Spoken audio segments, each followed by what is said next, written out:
Já faz algum tempo que eu não falo sobre esse tema, mas sempre quando tem ciclos catastróficos realmente ruins na história, eles sempre relatam ter visto coisas estranhas no céu.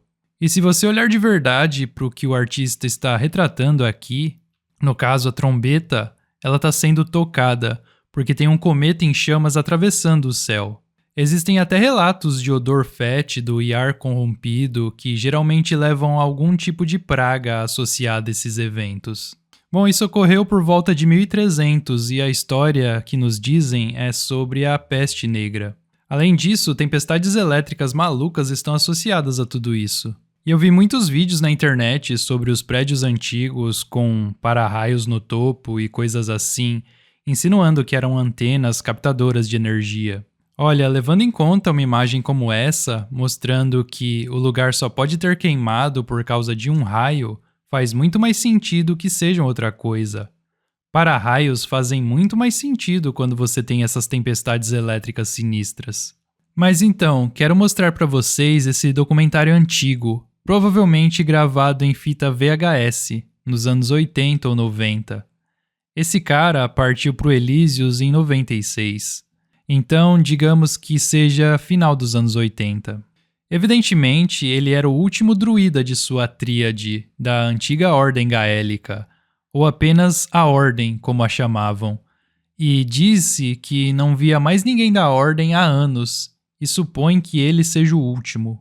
Aqui mostra ele com um pouco de semente de passarinho e ele alimenta os que aparecem e pousam na sua mão. E vamos dar um pouco de crédito para ele, porque poucas pessoas conseguem fazer algo assim hoje em dia. Bem, ele passou 30 anos em treinamento e no filme eles disseram que era sobre leis e filosofia e tudo mais.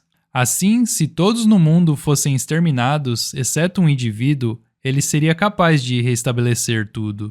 Essa é uma responsabilidade muito interessante para uma formação. Faz com que nossa educação/doutrinação pareça uma piada. Daí ele diz que essa tradição, que existe há 3.000 anos, pode desaparecer, e talvez ele seja o último membro da tradição que surgiu após o último grande cataclisma ou catástrofe que afetou o mundo inteiro. The order of which I may be the last member, by tradition, came into existence after the last great cataclysm or catastrophe which affected the world. Agora, existem vários graus dessas catástrofes, com destruição localizada, e existem as que acabam com a civilização, como a que ele está falando há 3.000 anos. Pode ser 3.000 ou pode muito bem ser menos do que isso, como a gente viu lá no estudo Tempo Fantasma, mas vamos ficar com 3.000 por enquanto. Então, essa teria sido a Idade das Trevas grega. Trata-se de uma cultura pré-romana, até mesmo pré-micênica. Basicamente, o que temos de todas as ruínas em todo o norte da África e no Mediterrâneo. Toda essa cultura foi construída a partir das cinzas da civilização anterior a eles. E esses caras eram muito sofisticados na forma como construíam suas cidades, eram bem planejados, faziam aquedutos, levavam água fresca por quilômetros para chegar na cidade. Eles tinham grandes banhos comunitários com água quente. Parecia ser uma vida excelente. Tipo, imagina só, você plantava suas uvas, fazia seu vinho, ia pro teatro, sexta-noite, festinha nos banhos. Sei lá, deve ter sido mais ou menos assim que aconteceu. Mas esses caras jogaram a cautela no vento e construíram todas as suas cidades ao longo das costas, que agora estão todas destruídas. Os povos que os antecederam construíram estruturas como essas e quem sabe quantas civilizações surgiram e desapareceram desde que elas foram construídas. Ninguém sabe como foram construídas, mas de alguma forma esses caras conseguiram empilhar essas pedras grandes e enormes umas sobre as outras. Talvez tenha sido fácil, não sei. Na teoria do Brian Austin Lambert, o magnetismo da Terra desligou na inversão magnética, e daí tudo ficou mais leve, sem a força de atração para baixo. Mas tem milhares dessas e sei que estão por toda a Índia, Europa, em muitos lugares do mundo. E eu sempre achei estranho o fato de não existirem estruturas megalíticas antigas aqui no Brasil. Até deve ter. mas acho que isso se deve provavelmente ao fato de aqui ter sido totalmente aniquilado. Bom, quem sabe. Mas você não constrói uma coisa dessa para fugir da chuva. Afinal, ela entraria por todos os lados. Daí ele continua dizendo que a última grande catástrofe que afetou o mundo agora, com esses grandes e terríveis impactos causados por grandes tempestades elétricas, queda de meteoros, e tudo isso combina perfeitamente com essa imagem do século XIII. A Ordem se preocupava com a astronomia porque eles haviam passado por muitas calamidades significativas e achavam que um conhecimento completo de astronomia permitiria a eles prever as condições em que essas calamidades provavelmente ocorreriam e tomar algum tipo de medida para se proteger. Se você observar as grandes estruturas megalíticas da Irlanda, verá que o que é descrito como tumba de corredor são, na verdade, abrigos antiaéreos. Essas pessoas estavam realmente preocupadas com a possibilidade de algo grande cair do céu na cabeça delas. E sabiam que se algo caísse e atingisse o oceano, isso também seria um problema. Por isso construíram bem acima de qualquer nível de maremoto. Tipo 3 porquinhos, se você construir ao longo da costa, corre o risco de ter sua civilização destruída. Mas eles construíram essas coisas apenas para fugir, você sabe, para se abrigar. Então, quem sabe que tipo de cidade de fato eles tinham? Que cidades de fato eles tinham? E quem sabe como eles as construíram? Tipo, todas as cidades romanas, os anfiteatros, tudo isso. Mas esse cara entra em algo que eu não esperava. Mas, sim, ele deixa bem claro que esses são abrigos contra bombardeios aéreos. E que os historiadores diziam que eles seriam abastecidos com alimentos e grãos para o caso de algo acontecer. E que alguns deles eram para pessoas especiais, presumivelmente. Bom, pra quem vocês acham? Tipo, o rei, a rainha, os banqueiros? Nada disso, seriam pros telepatas.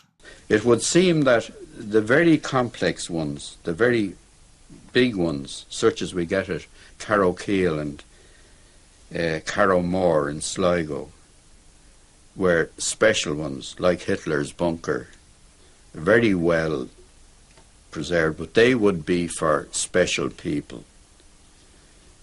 Presumably for the telepaths. Isso me pegou um pouco desprevenido, mas ele está dizendo que as pessoas mais importantes em sua sociedade eram os telepatas. Então estamos falando de uma cultura completamente diferente da nossa, o oposto da nossa, evidentemente. Daí em seguida ele aborda que toda cultura tem um registro ou um período de uma era dourada em que não existe guerra, disputa ou mentira. Isso foi atribuído ao fato de que a linguagem não havia sido descoberta e a função telepática era o principal meio de comunicação. E então houveram essas calamidades e algumas dessas pessoas mantiveram o poder telepático.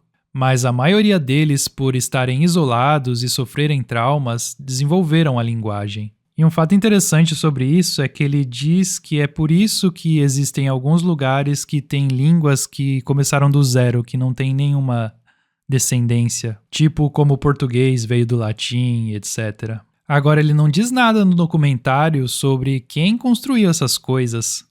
Será que foi editado, cortado? Essa foi uma produção profissional, então não existe muito que esses caras possam mostrar de verdade. E eu me pergunto se ele diz alguma coisa sobre os telepatas serem responsáveis pela construção dessas coisas. Digo, qualquer pessoa que esteja entrevistando esse cara e ele dizendo que conhece a história de todos esses megálitos grandes e enormes, você não perguntaria para ele como isso foi construído? Essa não seria uma pergunta automática para qualquer um de nós se estivéssemos conversando com esse cara? Mas ele deixa bem claro no vídeo que há 3.000 anos existia tanta coisa caindo do céu que eles tiveram que construir abrigos para isso, na Irlanda. E eu digo na Irlanda porque existem eventos diferentes em lugares diferentes com resultados variados. Mas vejamos, por exemplo, a chamada cratera do meteoro no Arizona. Eu particularmente não acredito muito nessa coisa de pedras caindo do céu, mas se esse meteoro viesse do sudoeste e atingisse, ninguém na costa leste saberia que algo aconteceu, a não ser que provavelmente teria uns terremotos sinistros e mudanças no clima e todas essas coisas estranhas aconteceriam. Mas se vocês já viram os vídeos antigos da série do Brian aqui no canal, tem um que ele mostra o estrago que um raio de plasma faz na Terra. Acho bem mais plausível do que uma rocha enorme caindo dos céus. Porque o que me deixa com a pulga atrás da orelha quando ouço sobre meteoros é: se tudo funciona bonitinho como eles dizem na Terra bola molhada giratória, um bichão desse simplesmente não cairia e fincaria no chão, sem deixar um rastro de destruição. Essa cratera de Beringer, no Arizona, na minha opinião, não foi formada por uma rocha espacial. E na sua, o que você acha? Deixa sua opinião nos comentários. E se você não assistiu esse documentário do Último Druida, eu super recomendo. Tem completo aqui mesmo no YouTube.